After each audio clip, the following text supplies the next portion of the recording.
काय म्हणतात? ज्ञानेश्वर महाराजानं ज्ञानेश्वरी मध्ये सांगितलं, तवबरी नदा नदीची नावे, तवबरी पूर्व पश्चिमे, जवन खापती एकवटे समुद्रा माझी. अरे तोपर्यंत गंगा गंगा म्हणता येते, तोपर्यंत यमुना यमुना आहे, तोपर्यंत क्षिप्रा नदी आहे, तोपर्यंत नर्मदा नदी आहे. कुठपर्यंत? जोपर्यंत समुद्रामध्ये जात नाही. एकदा समुद्रामध्ये गेली की ना गंगा गंगा राहिली, ना यमुना यमुना राहिली, सगळे समुद्र होऊन बसले. या झाडाची उपमा देताना म्हणतात, का खैर चंदन काष्टे, हे विवंचनातवची घटे, जवन घापती एकवटे अग्नी माझी. हे लिंबाचं झाड आहे, हे आंब्याचं झाड आहे, हे बाभळीचं झाड आहे, हे बदामाचं झाड आहे. कुठपर्यंत? जोपर्यंत अग्नीच्या हवाले होत नाही. हे एकदाच ते अग्नीच्या हवाले झालं तर ना खैर खैर राहिला, ना चंदन चंदन राहिलं, ते सगळे अग्नी रूप झाले. तोपर्यंत तुम्ही आम्ही मराठा आहे, मी धनगर आहे, मी माडी आहे, मी कुणबी आहे, मी ब्राह्मण आहे, मी मारवाडी आहे. कुठपर्यंत? जोपर्यंत हिंदुत्वाचा छत्र तुम्हाला भेटत नाही. आणि आज हिंदुत्वाचं छत्र तुम्हाला भेटलेलं आहे. म्हणून संसारामध्ये सगळे जोपर्यंत तुम्ही एक येणार नाहीत, जोपर्यंत सगळ्यांना आपलं करणार नाहीत. धार्मिक कार्यक्रमाला बघा, जिथं कुठं चालू आहे, ग्रंथ चालू आहे, जिथं मंदिराचे जीर्णोद्धार चालू आहे. आज पार्टीला जाणारे पोरं कित्येक भेटतील, आज पांढरी अगरबत्ती वडणारे कित्येक तुम्हाला भेटतील, पण आज सकाळी सकाळी मारुतीच्या मंदिरात जाणारे किती भेटणार आहेत? आज माय बापाच्या पाया पडणारे कित्येक भेटणार आहेत? हे फक्त ऐकण्यापुरतं सीमित आहे. जोपर्यंत युवा पिढी सुधरत नाही, जोपर्यंत युवा पिढीला मार्गदर्शन होत नाही, तोपर्यंत आपला धर्म बदलत नाही. आणि युवा पिढीला जोपर्यंत ठेस लागत नाही, तोपर्यंत युवा पिढी सुद्धा सुधरत नाही. काही ना काहीतरी यांना ठेस लागली की, जसं बलवान माणसाला ठेस लागली की ते जास्त आक्रोश करतय, तसं आपल्या धर्माची जास्त तुम्हाला भक्ती तेव्हा प्राप्त होईल जेव्हा तुम्हाला काही ना काहीतरी ठेस लागल. अरे हिंदुत्वाचं छत्र तुमचं सौभाग्य आहे. तुमच्यासारखं भाग्यवान कोणी नाही. ज्या धर्मामध्ये राम आले, ज्या धर्मामध्ये कृष्ण आले, ज्या धर्मामध्ये छत्रपती शिवाजी महाराज आले, ज्याच्यामध्ये महात्मा फुले, डॉक्टर बाबासाहेब आंबेडकर, हे सगळे आपले महान लोक ज्या धर्मामध्ये प्रगट झालेले, त्याच धर्मामध्ये आज तुम्ही आम्ही आलेलो आहे. डॉक्टर बाबासाहेब आंबेडकर एकाचे आहेत का? ते सगळ्या धर्माचे आहेत. त्यांनी जीवनामध्ये कधी भेद केला नाही, म्हणून आपण त्यांना सुद्धा आदर्श मानलं पाहिजे. हे छत्रपती शिवाजी महाराजांना आदर्श मानून आपल्या धर्माचं पालन केलं पाहिजे. महात्मा फुलेला आदर्श मानलं पाहिजे, कारण या महात्म्याकडे पाहताल तर तुम्हाला जगण्याची आशा भेटती. स्वामी विवेकानंदासारखे महात्मे आपल्या धर्मामध्ये. एकदा स्वामी विवेकानंदांना कोण्या विदेशामध्ये ते राहत होते. त्या विदेशामध्ये राहत असताना एक सुंदर महिला त्यांच्या जवळ गेली आणि त्यांना सांगितलं की, महाराज माझ्या बरोबर तुम्ही विवाह करा. एका हिंदू धर्माच्या महान संन्याशाला त्या नारीनं शब्द वापरला की, आज तुम्ही माझ्या बरोबर लग्न करा. त्या महात्म्यानं उत्तर देताना, आपल्या धर्माची गरिमा राखताना काय शब्द वापरला? हे माते, तुला जर माझ्या बरोबर लग्न करून पुत्र प्राप्त करायचा असेल तर माझ्या बरोबर लग्न करायची गरज नाही. तू मला आपला पुत्र मान. हे धर्म तुम्हा आम्हाला शिकवतंय. एका माता भगिनी प्रती चांगला भाव ठेवण्याची भावना तुम्हाला या हिंदू धर्मामध्ये प्राप्त होती. म्हणून लोक म्हणतात ना की, मेरे देश की धरती सोना उगले उगले हिरे मोती, मेरे देश की धरती. अशी कोणती भूमी हो, अशी कोणती धरती आहे जिथं हिरे मोती माणिक निघालेत? तर ते हे हिंदू धर्मामध्ये ही भारत भूमी एवढी श्रेष्ठ भूमी आहे. इथं छत्रपती शिवाजी महाराजासारखे हिरे मोती निघतात. म्हणून या भूमीला एक आदर्श मानल्या जाते. म्हणून बाबा, जोपर्यंत तुम्हाला धर्माप्रती प्रेम निर्माण होणार नाही, जोपर्यंत तुम्हाला धर्माप्रती आस्था निर्माण होणार नाही, तोपर्यंत कोणीही सुधरू शकणार नाही, तोपर्यंत कोणीही निर्भय राहू शकणार नाही, तोपर्यंत तुम्हाला तुमच्या मनाला मानसिक बळ कधी प्राप्त होणार नाही. म्हणून धर्माच्या बाबतीमध्ये शास्त्र सांगतंय हिंदू. आपल्या धर्माला काय म्हणतात? हिंदू. हिंदू शब्दाचा अर्थ संस्कृत व्याकरणानुसार जर पाहायला जावं तर हिम शब्दाचा अर्थ होतो पर्वत. हिम शब्दाचा अर्थ होतो पर्वत. जो पर्वताप्रमाणे अचल आहे, जो पर्वताप्रमाणे स्थिर आहे, जो पर्वताप्रमाणे गंभीर राहतो त्याला हिंदू म्हणतात. आणि इंदू शब्दाचा अर्थ होतो चंद्र. जो चंद्राप्रमाणे समाजाला अमृत वाढतो, जो समाजाचं मार्गदर्शन करतो, जो स्वतः खडे खाऊन स्वतः दुःख झेलून दुसऱ्याला सुख देण्याची भावना ठेवतो, त्या धर्माला हिंदू शब्द येतो. म्हणून आपला धर्म महान आहे. हिंदू शब्दाचे अनेक अर्थ सांगितलेले आहेत. हिम आणि इंदू. संस्कृत मध्ये हिम शब्द येतो. तर हिंदू म्हणजे काय? ज्या परम पवित्र भूमीवर गौ माता हुंकार करती त्या भूमीला हिंदू शब्द येतो. जिथं गौ मातेला आदर दिला जातो त्या भूमीला हिंदू शब्द येतो. म्हणून साधू संतांनी हिंदुत्वाच्या बाबतीमध्ये सांगत असताना म्हणतात हिंदुत्व म्हणजे काय? जे हिंसा करत नाही त्याला हिंदुत्व म्हणावं. जे सगळ्यांना एका छत्रामध्ये आणतंय त्याला हिंदुत्व शब्द येतो. म्हणून आपल्या जीवनामध्ये आपलं परम सौभाग्य आहे. सगळ्या धर्म आपापल्या जागी ठीक आहेत. आम्ही नांदेड मध्ये एकदा गेलतो. आपला आदर्श धर्म आहे आणि सिख धर्म श्रेष्ठ धर्म आहे. त्या सिख धर्मामध्ये मी पाहिलं नांदेड मध्ये सगळ्या लहान लेकरापासून मोठ्या माणसापर्यंत डोक्याला पगड्या घातल्या होत्या.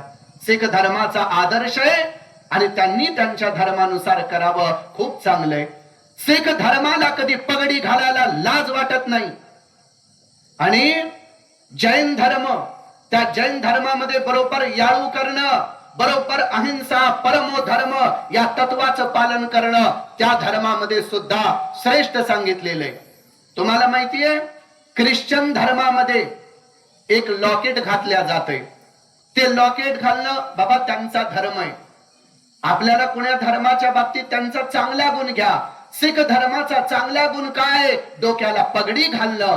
ख्रिश्चन धर्माचा चांगला गुण काय? त्यांनी त्यांच्या गळ्यामध्ये लॉकेट घालणं.